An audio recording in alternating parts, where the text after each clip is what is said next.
They're ready for the game tonight. But ahead of the game, let's get back on topic and talk some baseball, some A-Rod. After all the drama, A-Rod has decided to apologize for everything that has happened over the past year. He wrote in a hand letter, take a look, "I regret that my actions made the situation worse than it needed to be. To Major League Baseball, the Yankees, the Steinbrenner family, the Players Association, and you, the fans, I can only say I'm sorry. I accept the fact that many of you will not believe my apology or anything that I say at this point. I understand why, and that's on me." All right. He went on to say the next step for him is just to play baseball. Stephen A. Smith, will this apology do any good? No, nothing at all. A-Rod, once again, is inaccurate. He says many of you will not believe him. Try none.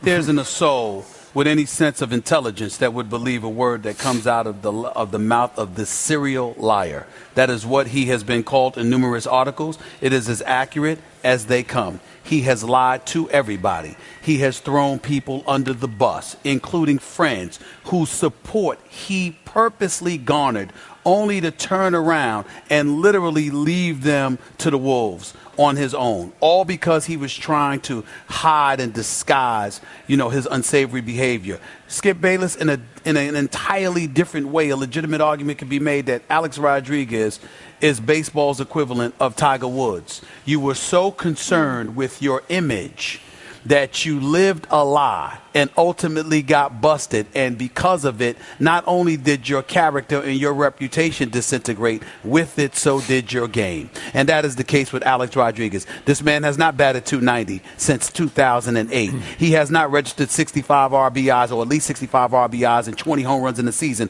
since 2010. In 2009, with his mea culpa press conference and all of this other stuff, he said, quote, "Judge me from this day forward," and then repeated, and then decided to go out there and cheat again. This is who he is. He has thrown people under the bus. He has lied like a serial liar. There is nothing else to be said. I don't even know if I can believe. Alex Rodriguez says he's from the Dominican Republic. I don't even know if I can believe that. I mean, maybe it's Puerto Rico. Maybe it's Mexico. Maybe it's someplace else. I mean, you can't believe anything about this dude anymore right there. That's how much of a pathological liar this dude is. The only thing that would make it funny is if he decided to join Saturday Night Live and be like that pathological liar that played that character on the show. Oh, yeah, that's it. Yeah. Just come up with stuff week to week. There's nothing to believe about him. Just go out there, hit the damn baseball, because you stopped hitting fastballs years ago. Your bat swing looks incredibly slow. Could you give us some level of production? I mean, we are at a point right now, Skip Bayless, where if this dude smacked 19 home runs and 78 RBIs, we'd sit there and consider that a great season for a dude that once hit 50-plus home runs in a season. It's pathetic because not only is his character reduced to nothing, but his game isn't far behind. And this is in the immediate aftermath of Derek Jeter's departure. This is the state of my New York Yankees. And oh, by the way, once upon a time, they wouldn't even allow this man to have a press conference, okay, with the Yankee logo behind him. But they decided, they offered him Yankee Stadium to have his press conference this time around. What does he do? He turns it down. So as a result of not facing the media yesterday and writing this handwritten note, now you've become a bigger distraction, because instead of getting that out the way, now when you show up to spring training, they're going to bombard you, which means they're going to bombard the other players, which means once again, Alex Rodriguez is going to be the center of attention for all the wrong reasons, and he didn't even have the decency to handle this situation right. He's pathetic. He's pathetic. It's just that simple. Just that simple. I must point out, you sure did love Alex Rodriguez when he was leading your Yankees to their last World Championship. That's right. Right? And let me tell you something right now. Number one, I didn't know he was cheating back then. But number two, and more importantly, even if he was, that's the last problem I had with him. If you're going to cheat, what the hell you stop in September for? Play it in October. I mean, if you're going to cheat, have the decency to cheat all the way through October. I mean, at least I'd have had a World Series ring to show for it, and then we could debate it the way we're debating Deflategate. You didn't even give us that luxury because you wet the bed and stunk up the joint in October. Instead, if you're going to cheat, what the hell you stop in September for? You should have kept going. Do you realize he can't even do that right? He's gone so far as to lately suggest in this upcoming ESPN The Magazine piece that the PEDs he got from this Tony Bosch were placebos, meaning they had no effect on him because he kept taking them and he just got worse and worse. Like Tony Bosch was giving him drugs that really didn't work because they weren't really PEDs. Are you believing that? No. Yeah. Okay, no, thank that you. would be another lie. So I am with you. This was a pathetic attempt, obviously choreographed by a PR firm that I believe Alex is paying maybe millions of dollars to win back sympathy from some gullible fans out there with a handwritten note that is straight from the heart. Please spare me this. Just spare me. Because, you know, what kills me about this is I disagree. There'll be some out there who'll say, poor Alex. You know, he's trying, he's crawling back to us, saying, please forgive me.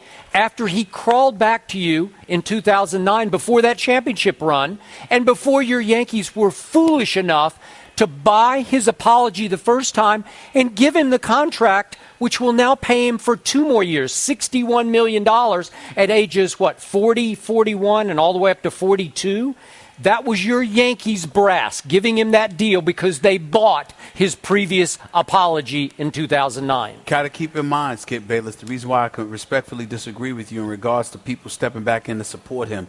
Think about this last Sarah by Alex Rodriguez, where you got a whole bunch of Hispanic folks to come out there on the steps of your arbitration, calling Bud Selig all kinds of names, Randy Levine, the president, all kinds of names, Rob Manfred, all kinds of names, literally trying to sully their reputations and paint a picture that turned folks against them too, when you knew you were lying to them as well. Now, maybe it was your agent, your lawyer, or somebody else that paid them to be there to support you. But in the end, you know, the Hispanic community are a bunch of very, very proud folks. And when you put anybody out there front and center to come to your aid, when you know you're lying to them too, there are certain things, I don't want to say unforgivable because everything is forgivable, but that doesn't mean you forget.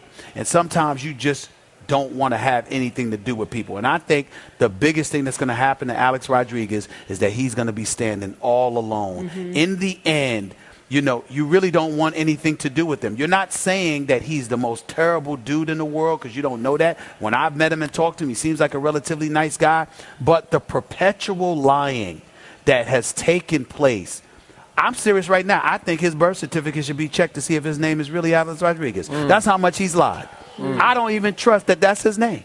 Seriously, I don't believe anything. Your New York Yankees have now committed to retiring the number of one Andy Pettitte, who profusely apologized for allegedly using only HGH to get healthy, to recover from injury. Are you okay with that hypocritical stance that they're taking? I'm okay with it because he got called to the carpet. I forget the reason why, whether it was the Mitchell Report or something else. He got called to the carpet, and in the end, what Andy Pettitte did was come out and said, I messed up. Yeah. You know, he didn't throw anybody under the bus. Even when he gave testimony purportedly against Roger Clemens. Yeah, but that's when he was compelled to do so. He didn't volunteer. So the point that I'm trying to make to you is that, okay, he didn't sit there and prolong the inevitable. He fessed up to his role in it and moved on with his life. I can forgive that. No matter how guilty you are, I can forgive that. But Alex Rodriguez, he was willing to lie. He was willing to hurt other people. A legitimate argument could be made. He was worse than Ryan Braun. And you know how I feel about Ryan Braun. I do. I mean, come on now. Alex Rodriguez's birth certificate should be checked. His age, his place of birth, his full name. I don't know if he's telling the truth about that. This dude lies so habitually, so religiously. I mean, I don't know if you can believe anything about it. He lied so much, I think he started to believe his lie. No. Because he was trying to sell it so tough. The word, there are different kind of lies. There are somebody who believe their lies, and then there are those who believe they're getting over on everybody else, and they go home and they go to the bank laughing at how they used other people to get to where they are. That's Alex Rodriguez. It's that simple. Be done with him. Ladies and gentlemen.